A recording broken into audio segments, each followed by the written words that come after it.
7ኛው ጠቅላላ ምርጫ የአካል ጉዳተኞችን ሁለንተናዊ ተሳትፎ ለማረጋገጥ የኢትዮጵያ ምርጫ ቦርድ ከአካል ጉዳተኛ ማህበራት ጋር በመሆን በቅንጅት እየሰራ መሆኑን ጠቁሟል። ይህንን በተመለከተ የኢትዮጵያ ብሔራዊ ምርጫ ቦርድ የስርዓተ ጾታ እኩልነትና የማህበራዊ አካታች ክፍል ኃላፊ የሆኑት ክብረ ወርቅ ንጉሴ ጋር ቆይታ አድርገናል። እንግዲህ የኢትዮጵያ ብሔራዊ ምርጫ ቦርድ እንደገና ከተቋቋመ በኋላ አዋጅ 1162 እና 1133 2011 ላይ አዋጅ ወጥቷል። በአዋጅ ውስጥ ካካተታቸው በርካታ ነገሮች ውስጥ አንዱ የአካል ጉዳተኛን በተመለከተ የተከተተ ቨርሰስ ወይንም አንቀጾች አሉና ከዛ በኋላ ደግሞ በየመመሪያዎቹ በሚወጡት ፖሊሲዎች ውስጥ እንዲካተቱ ተደርጓል።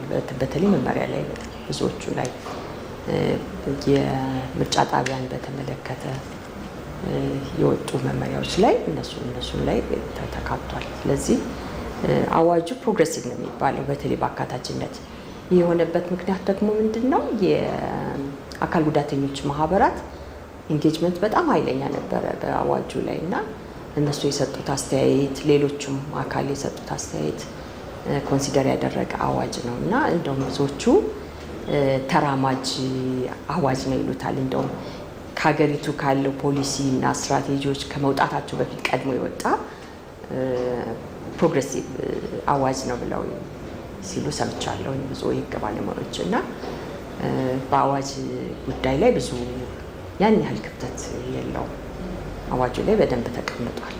እንደ አጠቃላይ እንዴት ነው ለ7ኛው ጠቅላላ ሀገራዊ ምርጫ ያላችሁ ዝግጅት ምን ይመስላል? አካል ጉዳተኞችን በምን መንገድ እያሳተፋችሁና እያካተታችሁ ነው የምትገኙት? እንግዲህ ቅድመ ምርጫ ከመሆኑ በፊት ጀምሮ ነው እንግዲህ እንቅስቃሴ የተጀመረ። ትልቅ ትምህርት የተወሰደበት 6ኛው ጠቅላላ ምርጫ በተደረገበት ወቅት የነበሩ በተለይ ከአካል ጉዳተኛ አንጻር የነበሩ ክፍተቶች ምንድናቸው፣ አካታችነት አንጻር ምንድናቸው ክፍተቶች የሚለውን ነገር ሀገራዊ ጥናት አስጠንቷል። ስለዚህ የሀገራዊ ጥናት በተጨማሪ ደግሞ የአካል ጉዳተኞች ማህበራት በኦብዘርቨርስ ወይንም በታዛቢነት በርካታ ቦታ ላይ ሰርተዋል እና ያዩት ነቅሰው ያገኙት ክፍተቶች ነበሩ። ያው ጠንካራ ጎኖችም አሉት። አንድ ስራ ሲሰራ እንደ መጀመሪያ አካታች አዋጅ ሆኖ አፕላይ እንደተደረገ እሱም ላይ ጠንካራ ጎኑንም ደካማ ጎኑንም ያመላከቱበት ሁኔታ ነበር። ያንን ደግሞ በማስረጃ በደንብ ለማየት ሀገራዊ ጥናት ተጠንቷል። የሀገራዊ ጥናት ሲጠና ደግሞ ከኢንሰፕሽን ወይንም ከመጀመሪያው ከድራፍቱ ጀምሮ ወደ ኮንሰልታንት ከመውጣቱ በፊት የአካል ጉዳተኞች ማህበር አማካሪ ኮሚቴ ስታብሊሽ ተደርጎ ነበር። አማካሪ ኮሚቴው በኢንሰፕሽን ፔፐሩ ላይ በደንብ ኢንፑት ከሰጠ በኋላ ጥናቱ ኢቭን ጥናት የሚያጠኑ ሰዎች የአካል ጉዳተኞችም እንዲኖሩበት ኮንሰልታንቱም አንዱ ክራይቴሪያ ሪኳየርመንታችን የአካል ጉዳተኛ አለበት። አሁን በየትኛውም ሆኗል። እንደውም አሁን መጀመሪያ በእኛ በዚህ ጥናት ነበር። አሁን ግን በምናወጣው የጀንደር ኢኳሊቲ እና ሶሻል ኢንክሉዥንን በተመለከተ የሚወጣ ማናቸውም ነገር አካል ጉዳተኛ ሴት የሚለው ጥያቄ እንዲኖር ነው ያደረገን፣ ጠቅሞናል እና ከዛ ያ ጥናት ተጠና ከድራፍቱ ጀምሮ እስከ ፋይናላይዝ ከማለት ቫሊዴሽን ድረስ የአካል ጉዳተኞች ማህበራት አስተዋጽኦ ነበረው፣ የነሱ ኢንፑት ነበረ። በተጨማሪ ከጥናቱ በፊት ጥናቱን ለመገምገም ጥናቱን ለመከታተል ስልጠና ያስፈልግ ነበር እና የአካል ጉዳተኞች ማህበራትን በብሪጅ ኢንተርናሽናል ሌቭል በተዘጋጀ እንዴት ነው ምርጫን ኢንክሉሲቭ ማድረግ የሚቻለው በተለይ ከአካል ጉዳተኞች አንጻር ተብሎ እነሱም ባሉበት ከቦርዱ ስታፍ ጋር እኩል ስልጠናውን አግኝተናል። ያን ስልጠና ነው እንግዲህ ለጥናቱ ጥሩ ኮንትሪቢዩተር ይሆናል እና ጥናቱን ሀገር አቀፍ ሆኖ የወጣው እሱንም ዲስሚኔት ተደርጓል እና ከዛ ተነስተን ምንድነው የተደረገው? ኢንተርሴክሽናሊቲን በጣም አላየም ነበር እና አሁን በ1394 ላይ የወጣው አዲሱ አዋጃችን ላይ የኢንተርሴክሽናሊቲ ወይ ሴት አካል ጉዳተኞችን እንዲካተት ካደረገው መሰረታዊ ነገር ያ ጥናቱ ነው።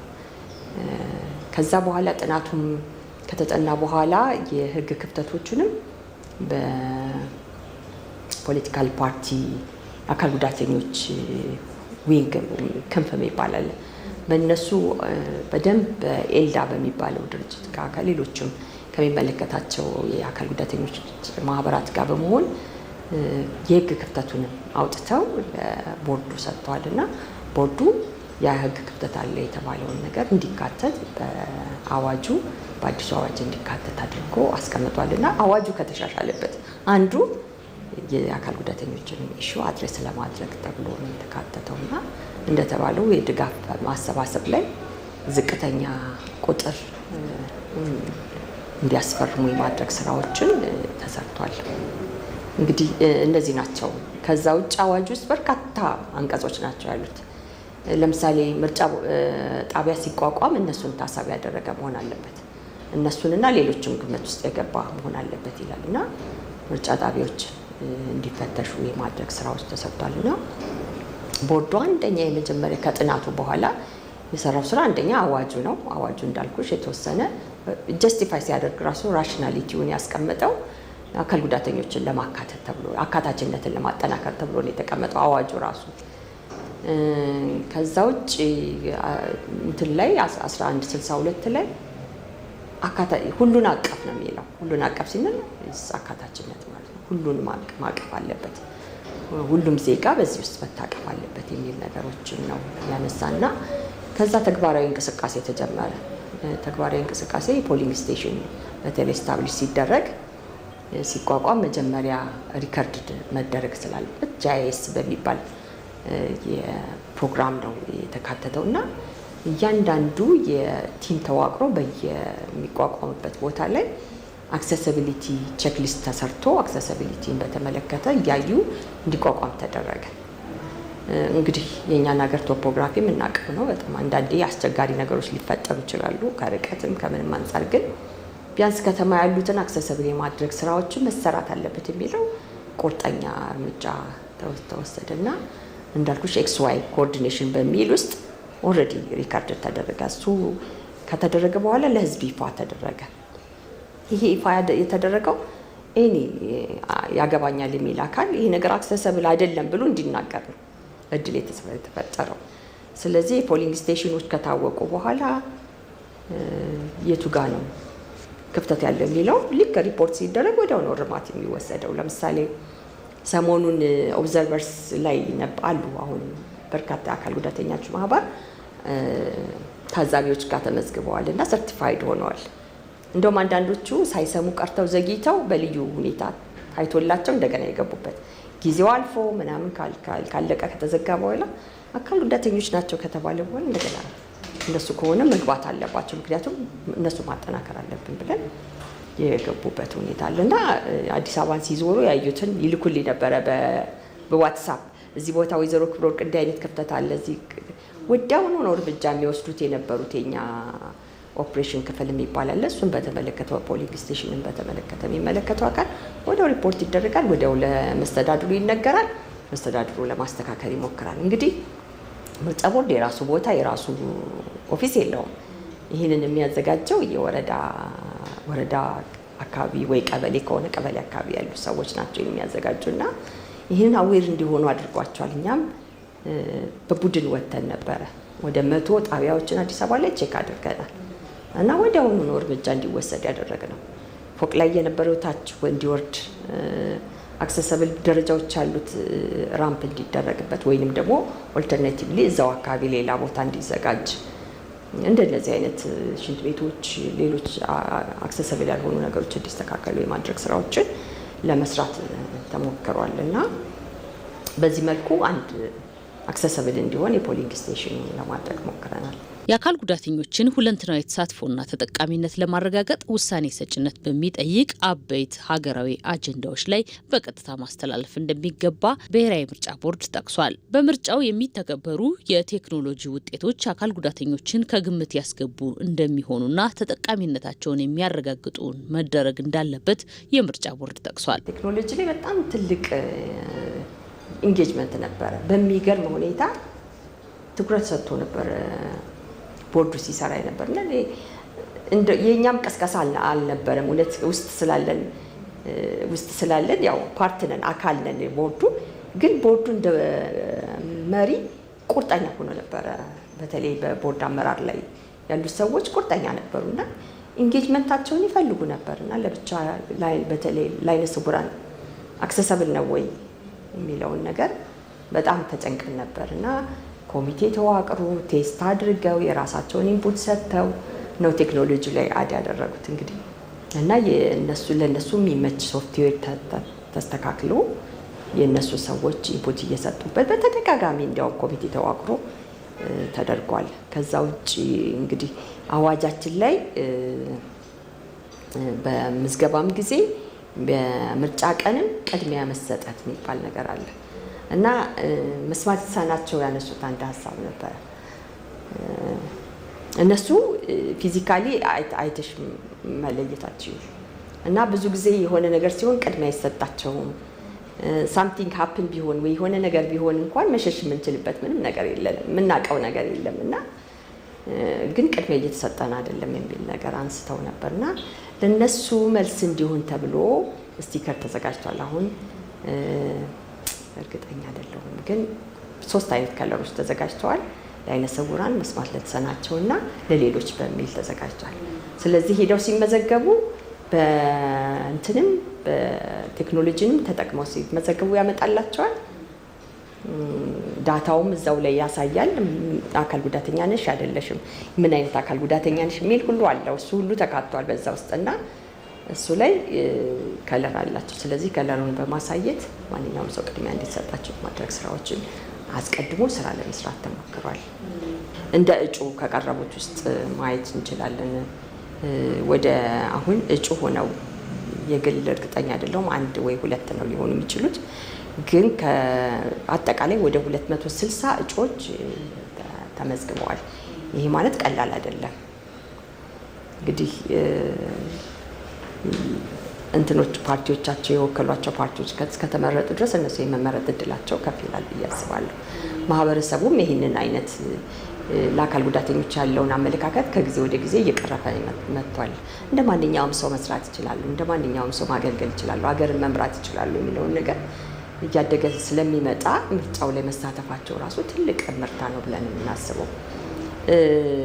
አሳታፊነትን በተመለከተ እንግዲህ እንዳልኩሽ ትልቁ የምንኮራራበት በአዋጅ ላይ የተቀመጠው አንቀጽ 1162 ላይ 2011 ላይ አንቀጽ 100 ላይ አካል ጉዳተኞችን አባል፣ አመራር፣ እጩ አድርገው ሲያቀርቡ ከመንግስት የሚደረገው ድጎማቸው እየተሻሻለ ይሆናል። ሲከፋፈል አንዱ ሪኳየርመንቱ እነዚህን ያካተተ የተሻለ በጀት ያገኛል። በዛ መሰረት ድሮ ትሬኒንግም ስንጠራም ሆነ ምንም ስንጠራ አካል ጉዳተኞችን ማግኘት በጣም ከባድ ነበር። በሚገርም ሁኔታ ግን አሁን ስንጠራ በርካታ አካል ጉዳተኞች፣ በርካታ ሴቶች መምጣት ጀምረዋል እና አንድ ወቅት እንደውም ለእነሱ ብቻ የተዘጋጀ ትሬኒንግ ነበር እና በጣም የተደሰት ነው። ብዙ አካል ጉዳተኞች ዓይነ ስውራን መጥተዋል። የሞመንት ችግር ያለባቸው አካል ጉዳተኞች መጥተዋል። የእንቅስቃሴ ችግር ያለባቸው አካል ጉዳተኞች፣ ጉዳት ያለባቸው አካል ጉዳተኞች መጥተዋል እና ድሮ የማጭበርበር ያልሆነውን የመላክ እንደዚህ ነገር ነበሩ። አሁን ግን በዓይናችን እያየን ነው። እንደውም አንዳንዶቹ ተፈላጊ ሆንን፣ ድሮ ተፈላጊ አልነበርንም፣ አሁን ግን ለካ አንተም ታገለግላለህ መባል ጀምረናል የሚል ነገር ተነስቷል እና እንዳልኩሽ አስቀድመን ስራ ጀምረን ነበረ።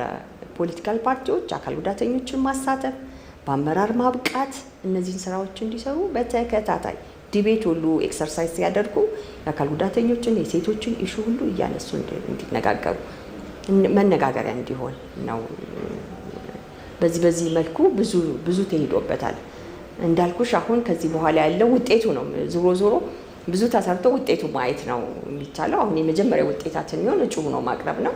ወደ 260 አካል ጉዳተኞች ብዙ ናቸው ባይባልም ግን ቀላል አይደለም ቁጥሩ። 260 አካባቢ አካል ጉዳተኞች ተሳታፊ ሆነዋል ማለት ነው። በሴት ወንድ የሚለው ገና አልተለየም። እሱ ሲለይ በግልጽ እናስቀምጠዋለን። ሴቶች አካል ጉዳተኞች ግን ያው ከማውቀው ከአንድ ሰው አንድ አካል ጉዳተኛ ሴት በግል እጩ ተወዳዳሪ እንደሆነች አውቃለሁ። ዶክተር በቀለች። የህግ ማዕቀፎች አካል ጉዳተኞችን ታሳቢ ያደረጉ መሆናቸውን ጠቅሰው አካል ጉዳተኞች በምርጫ ታዛቢነትም ሆነ ተመራጭ መራጭነት እንዲሳተፉ ምርጫ ቦርዱ አበክሮ እየሰራ መሆኑን ጠቅሷል። ሁሉም ተፎካካሪ የፖለቲካ ፓርቲዎች የፖለቲካ ፕሮግራምና ማኒፌስቶቸውን ለአካል ጉዳተኞች ተደራሽና ግልጽ በሆነ መንገድ የማሳወቅ ኃላፊነት አለባቸው። ከዛ ውጭ አየር ሰዓት ድልድልን በተመለከተም እንደዚሁ ሲከፋፈል አካል ጉዳተኞችን ሴቶችንም ሪኳየርመንት ተደርጎ ነው የሚከፋፈለው። አንዱ ፓርት ነው። እሱም አንድ አድቫንቴጅ ነው ማለት ነው። ይህንን ያላካተቱ ፓርቲዎች የዚህ ድል ሪኳየርመንቱ ስለማሟሉ ያነሰ ሰዓት ሊያገኙ ይችላሉ ማለት ነው። ሪኳየርመንቱ አንዱ ሴቶችንና አካል ጉዳተኞችን ማዕከል ያደረገ ነው የሚለውን ነገር የማካተት ስራዎችን መሰራት አለበት ብለን እናስባለን። እንዳጠቃላይ እንግዲህ በምናደርገው ትልልቅ ኢቨንቶች መስማት የተሳናቸው አስተርጓሚዎች መታየት ጀምረዋል። ቀላል አይደለም። ካሁን በፊትም ጀምሯል። በምናዘጋጃቸው ፒኤስኤዎች የአካል ጉዳተኞችን እይታ ጨምሯል። ትራንስሌተሮችም አስተርጓሚዎችም በዛ ውስጥ እየታዩ ነው ያሉት። እንደዛም ሆኖ አንዳንድ ክፍተቶች የሉም ማለት አልችልም። የሚያደርጉት እያንዳንዱ ፕሮግራማቸው ውስጥ የመስማት የተሳናቸው በማህበሩ ብቻ 3 ሚሊዮን የማህበር ሜምበር አለ። በማህበሩ ብቻ። ከማህበሩ ውጭ ደግሞ በርካታ መስማት የተሳናቸው ወገኖች አሉ። አሁን እንደ ቀላል የምናየው አይደለም። 20% ተብሎ ነው የሚታሰበው። በእርግጥ እኛ ሀገር ምንም ስታቲስቲክስ የሆነ ነገር የለም፣ ግን ዓለም አቀፍ ላይ 17.8 አካባቢ አካል ጉዳተኞች አሉ ተብሎ ነው የሚታሰበው እና እኛም የዓለም አቀፍ አካል ስለሆንን ከዛ ልንለይ አንችልም። ስለዚህ ሚዲያዎች እኛም ራሳችን ቦርድ ይህንን ኮንሲደር እያደረገ መስማት የተሳናቸውን በአስተርጓሚ ሀሳቡን የፖለቲካል ፓርቲዎች ፕሮግራማቸውን ሲያስተዋውቁ ማወቅ ከዛም ደግሞ አውቀው መምረጥ እንዲችሉ ማድረግ መቻል አለብን።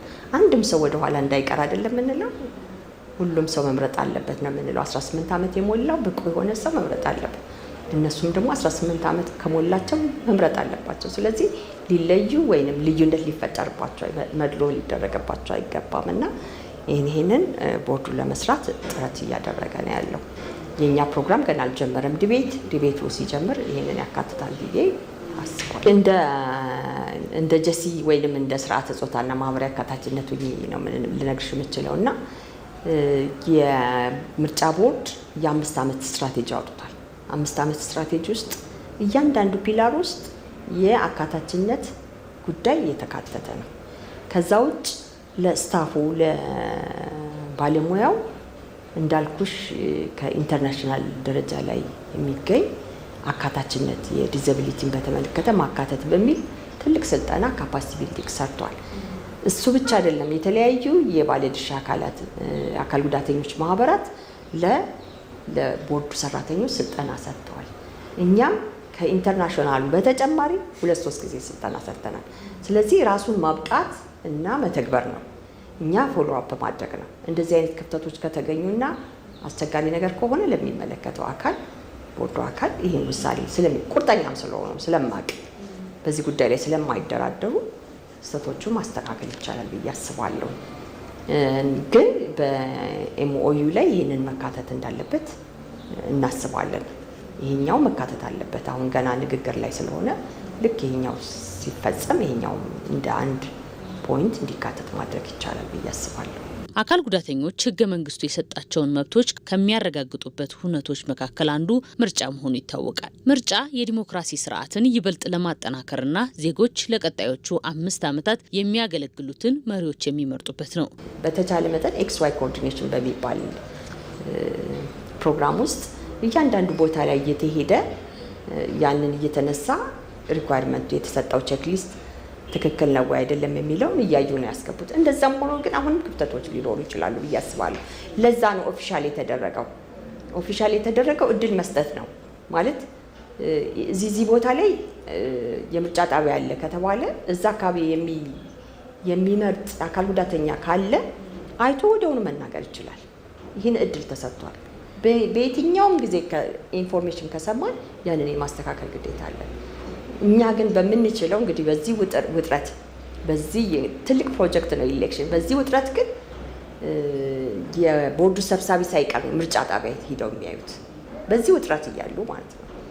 እኛም ደግሞ እንደ ስራ ክፍል በተለይ አዲስ አበባ ላይ 100 ጣቢያዎችን ነው ቼክ ያደረግነው። ከ100 ጣቢያዎች ውስጥ 50% የሚሆነው ፉሊ አይደለም፣ ከበር አልተደረገም። በተለይ የራምፕና መንገድ ላይ ቁሳቁሶች፣ የሚያደናቅፉ ነገሮች አካል ጉዳተኞችን ብቻ ሳይሆን ኤልደሮችን፣ ትልልቅ ሰዎችን፣ ታላላቅ ሰዎቻችንን ጨምሮ መግባት የሚያስቸግራቸው ውትፍትፍ ያለ ቦታ፣ የማይመች ቦታ ሁሉ ነበረ እና እሱን ለማስተካከል ጥረት አድርገዋል። በእውነት እኔ ሂጄ ባየኋቸው ቦታዎች ላይ እኔ በነበርኩበት ቦታ ላይ የነበሩ ስራ አስፈጻሚዎች የወረዳ በተቻላቸው መጠን አንደርስታንድ ማድረግ ችሏል። አብረው ስለሚዞሩ ስለነበር የኛ ኮንሰርን ምን እንደሆነ አንደርስታንድ ለማድረግ ሞክረዋል እና እርግጠኛ ነኝ ያስተካክላሉ ብዬ አስባለሁ። ከዛም በኋላ ኦብዘርቨርስ ያዩዋቸው ቦታዎች ላይ ለማስተካከል ተሞክሯል። ኦፊሱን እንዳለ ጥለው ወጥተው በድንኳን ተደርጎ ተስተካክሏል አንዳንድ ቦታዎች ላይ እና እንደተባለው ሀገራችን አስቸጋሪ ቶፖግራፊ ናት ያላትና ገጠር ላይ ያሉት እንደ ልብ ዊልቸር ያስሄዳል ብሎ ማሰብ ሊከብድ ይችላል። ግን ቢያንስ የምንችለውን ያህል የቁርጠኝነት የታየ አመራር የታየበት ስለሆነ ከባለፈው መቼም እርግጠኛ ነኝ አሁንም ቼክ እንዲያደርጉ የምፈልገው አካል ጉዳተኞች ለራሳቸው መብት ከማንም በላይ ራሳቸው ናቸው ያሉት እና በየአካባቢያቸው ያለ ችግር ካለ ወዲያው ይንገሩ። ችግሩን ለመቅረብ ጥረት እናደርጋለን። ከሚመለከተው አካል ጋር ዲል እናደርጋለን፣ እናስተካክላለን። ይሄንን ነው ልል የምችለው። ክፍተት ሊኖሩ ይችላሉ፣ ግን ቀድመን ግን ብዙ ሄደናል ብዬ ነው የማስበው። ብዙ ተሄዶ ሀገራችን ሰፊ ናት። አንድ ክፍለ ሀገር አይደለችም፣ እንደ ሌሎች ትናንሽ ሀገሮች አይደለችም፣ ሰፊ ናት። በዚህ ስፋት ላይ ሁሉም ቦታ ላይ ላናይ እንችላለን። ክፍተት ካለ ግን ባሉበት ቦታ ሆነው አካል ጉዳተኞች ይህንን ኢሹ ኮንሰርናቸው ሊነግሩን ከቻሉ እኛ ቶሎ ብለን ማስተካከል እንችላለን ብዬ አስባለሁ። ይሄ ምርጫ ማለት ለሁላችን ነው፣ ለሁላችን ነው የሚጠቅመን፣ ለሁላችን ነው። ስለዚህ አካል ጉዳተኞች ያለምንም ጥርጥር ኢንጌጅ ማድረግ አለባቸው ብዬ ነው የማስበው። ካርዳቸውን ይውሰዱ፣ በቴክኖሎጂ ይጠቀሙ። ችግር ካለ ደግሞ በአካባቢ ያሉ የጣቢያ ክልሎች አሉ፣ የጣቢያ ኃላፊዎች አሉ። ከነሱ ያለፈ ደግሞ በቦርዱ ስልክ ደውለው ማሳወቅ ይችላሉ። ስለዚህ መቼም ይሄ ኢሹ እንደ ኢሹ አገራችን ስለሆነ ችግሯንም አብረን የምንጋፈጠው ጉዳት አልባም ጉዳት ያለውን አብረን የምንጋፈጠው። ግን የበለጠ እነሱም ደግሞ እንዳይሰናከሉ ችግር ውስጥ እንዳይወድቁ ቶሎ ብለው ቢነግሩን ነገሮችን ማስተካከል ይቻላል ብዬ አስባለሁ። ምርጫ ያላቸውን ፍላጎት ግን እንዲጨምር እፈልጋለሁ። ተጎትኩተው ሳይሆን ራሳቸው ፈልገው የራሳቸውን ጉዳይ ከራሳቸው በላይ ማንም የለም። የሚመርጡት ሰው እነሱን የሚተካ ሪፕሬዘንት የሚያደርግ መሆን መቻል አለበት። አሁን ኦንቦርድ እየመጡ ነው። አካል ጉዳተኞች ማየት አለባቸው፣ እነሱም አይናቸው መከፈት አለበት እና ሁላችንም ተባብረን ሁሉም የተሳተፈበት አካታች የሆነ ምርጫ እንድናደርግ ነው ማስተላለፍ። በሰባተኛው ጠቅላላ ምርጫ አካል ጉዳተኞች በመራጭነትና እጩ ተመራጭነት ብሎም በምርጫ ሂደቱ ንቁ ተሳታፊ እንዲሆኑ ተፎካካሪ የፖለቲካ ፓርቲዎች ምቹ ሁኔታዎችን መፍጠር እንደሚገባቸው የኢትዮጵያ ምርጫ ቦርድ ጠቅሷል።